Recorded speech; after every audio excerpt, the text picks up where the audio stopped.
if a high frequency eating schedule, eating 4 to 6 meals a day, sounds like it'll be a little too inconvenient for you, or you're thinking, geez, I don't know how I'm gonna eat this much during the day. Even though you're technically gonna be eating a similar or the same amount of food as you would be on a high frequency diet, as you would on a low frequency diet, maybe you should give a low frequency diet a shot.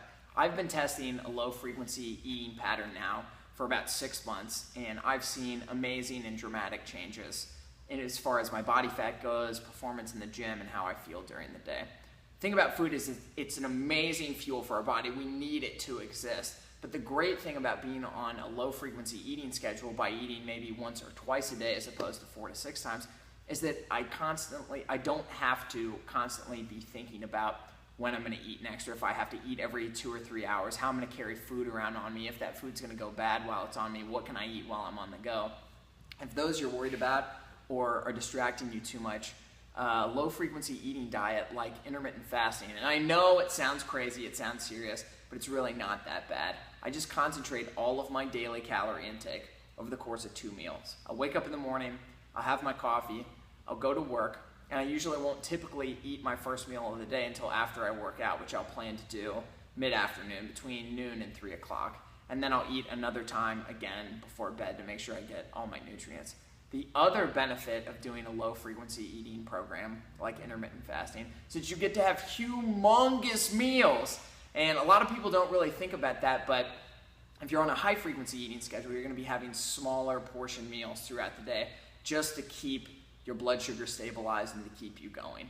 But if you're doing a low frequency eating schedule, you can really go a little bit crazy with quantities at meals and stuff, which really makes you feel satisfied, especially after a really taxing or really difficult workout. The other thing that I've noticed as a side note to intermittent fasting, if you're into increasing your focus or your ability to be efficient and effective at work, is that if you're a coffee drinker, when I wake up in the morning, I just have a cup of coffee as opposed to breakfast.